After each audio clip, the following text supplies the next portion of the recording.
రాష్ట్రంలో ఏ ఒక్కటి కూడా ట్రాన్స్పరెంట్గా జరగటంలా, కానీ మీరు మాత్రం నా రాజ్యం నా రామరాజ్యం. రేప్ చేస్తే మాట్లాడేవాళ్ళు లేడు, మర్డర్ చేస్తే అడిగేవాళ్ళు లేడు. ప్రభుత్వం ఎంతో ట్రాన్స్పరెంట్గా పనిచేస్తుందా?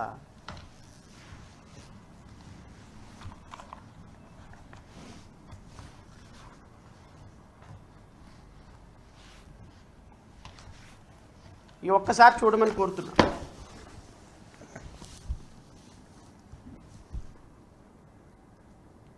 ఒక్కసారి ఎంత ఎంత ట్రాన్స్పరెంట్గా పనిచేస్తుందా ప్రభుత్వం?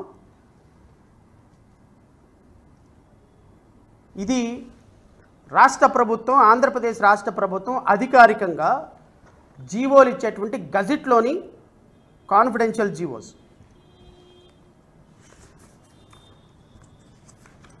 ఇవన్నీ కాన్ఫిడెన్షియల్ జీవోసే. చూడండి,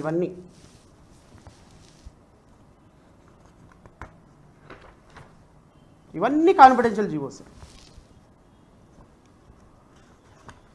ఇవన్నీ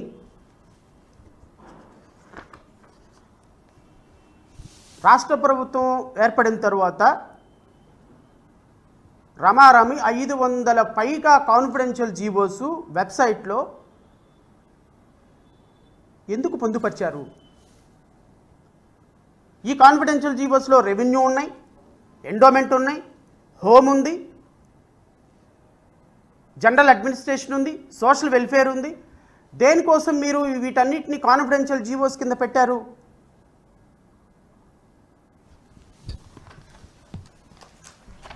ఇవన్నీ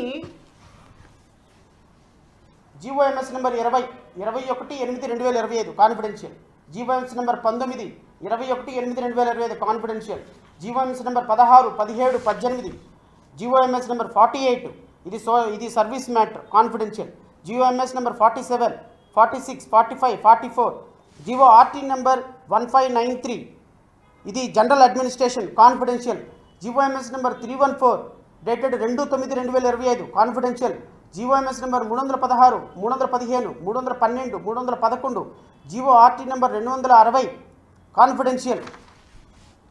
మొత్తం రాష్ట్రంలో సగానికి సగం పైగా కాన్ఫిడెన్షియల్ జీవోలు ఇష్యూ చేస్తున్న ఈ ప్రభుత్వం ఎందుకు ఈ కాన్ఫిడెన్షియల్ జీవోలు ఇష్యూ చేస్తుంది? రైట్ టు ఇన్ఫర్మేషన్ యాక్ట్కి వ్యతిరేకంగా ఈ దేశంలో ఏదైనా కాన్ఫిడెన్షియల్ ఉందా?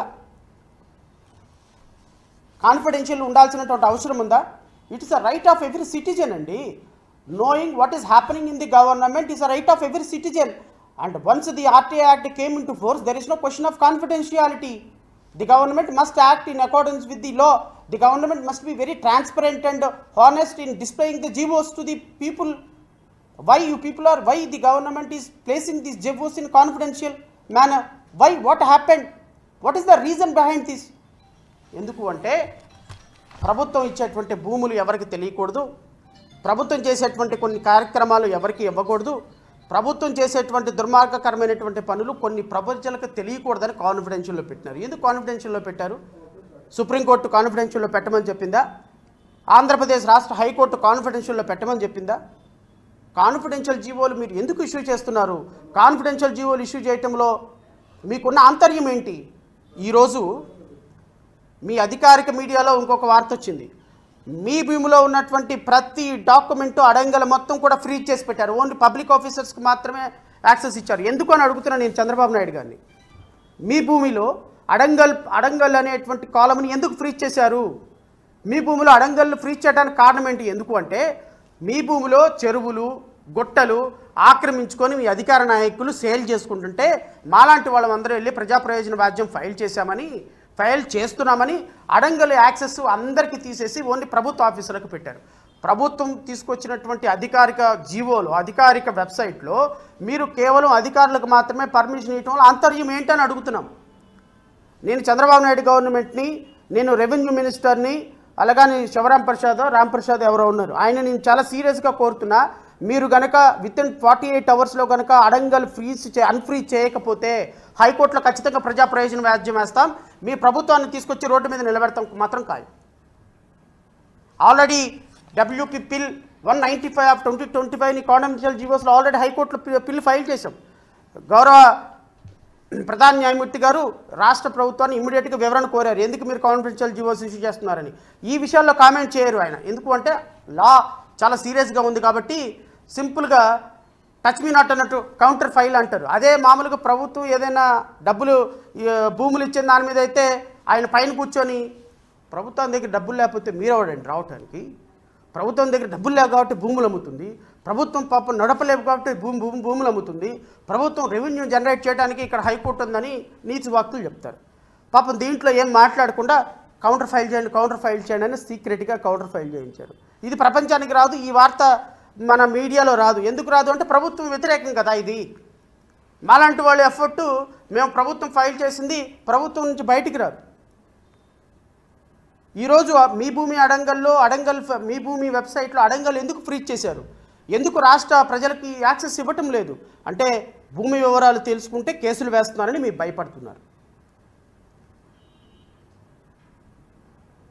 అప్పు మాత్రం అధికారికంగా చేస్తారు. ఇవి మాత్రం 13 లక్షల కోట్ల రూపాయల పెట్టుబడులని ప్రతిరోజు పేపర్లో ఊదరగొట్టేస్తారు, మీడియాలో ఊదరగొట్టేస్తారు. నేను ఛాలెంజ్ చేసి అడుగుతున్నా మీడియా సోదరులకు సాక్షిగా, ఈ 13 లక్షల కోట్ల రూపాయల పెట్టుబడులు విశాఖపట్నంలో జరిగిన సబ్మిట్లో పెట్టుబడులు ఎన్ని వచ్చినాయి అని ఒక సంవత్సరం తర్వాత మనం అడిగితే ఒక్కదానికి సమాధానం ఉండదండి, ఒక్కదానికి సమాధానం ఉండదు. నా దగ్గర ఇన్ఫర్మేషన్ లేదు అని ఫైనాన్స్ సెక్రటరీ తోసేస్తాడు, ఇండస్ట్రియల్ డిపార్ట్మెంట్కి తోసేస్తాడు.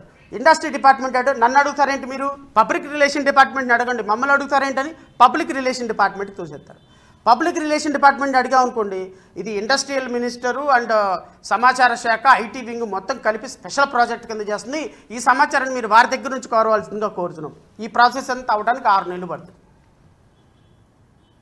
ఎవడివ్వడు సమాచారం, ఎందుకంటే సమాచారం ఇస్తే దొంగలన్నీ దొరికిపోతాయి కాబట్టి సమాచారం ఇవ్వరు. బట్ ఇది మాత్రం నిరవధికంగా కొనసాగుతుంది.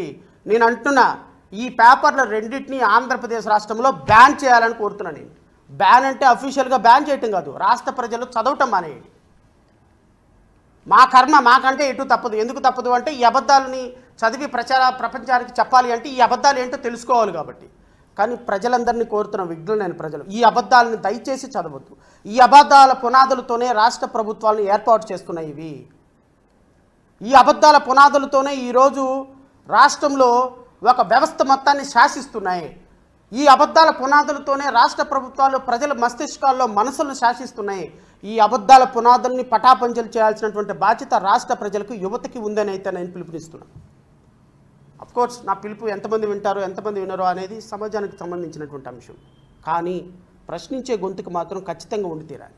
అబద్ధాలను పటాపంచలు చేసే గొంతుకు ఖచ్చితంగా ఉండి తీరాలి.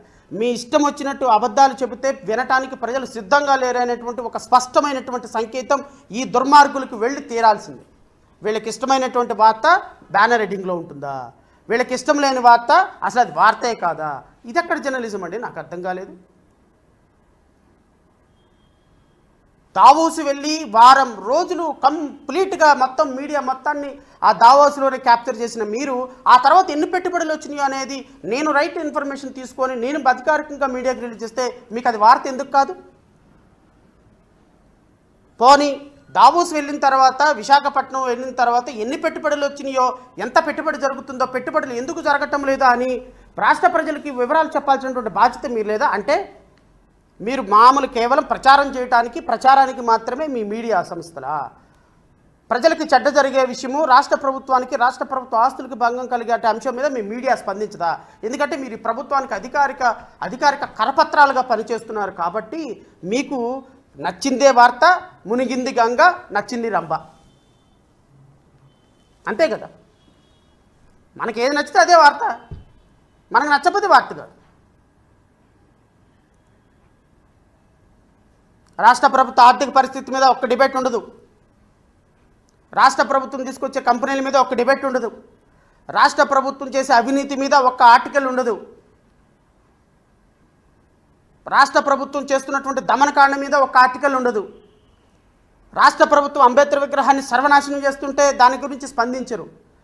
అంబేద్కర్ గారి విగ్రహానికి కనీసం మరమ్మతులు కూడా చేయకుండా అంబేద్కర్ గారి విగ్రహాన్ని స్వరాజ్ మైదానాన్ని అక్కడ ఉన్నటువంటి 20 ఎకరాల్లో ఇంత దౌర్భాగ్యంగా దుర్మార్గంగా తయారు చేసి దుర్గంధాలు వెదజల్లే విధంగా ఆ బొమ్మ ఆ పరిసర ప్రాంతాలు తయారైతే ఒక్క మీడియా మాట్లాడు. రాష్ట్ర ప్రజల ఎజెండా మోయలేని మీడియా ఫోర్త్ ఎస్టేట్ అని ఎలా పిలువబడుతుంది? మీరు ఫోర్త్ ఎస్టేట్ కాదు, మీరు ప్రభుత్వానికి అధికారికంగా పనిచేసేటువంటి ఒక రియల్ ఎస్టేట్ కంపెనీలు మీరన్నీ. I can call real estate companies. ఖచ్చితంగా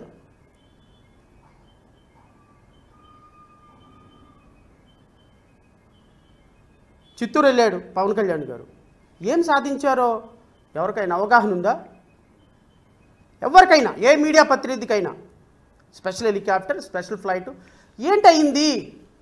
అక్కడికి వెళ్ళటం వల్ల జరిగిన రాష్ట్ర ప్రభుత్వానికి జరిగిన మంచి ఏంటి? రాష్ట్ర ప్రభుత్వానికి వచ్చినటువంటి ఉపాధి ఏంటి? రాష్ట్ర ప్రభుత్వానికి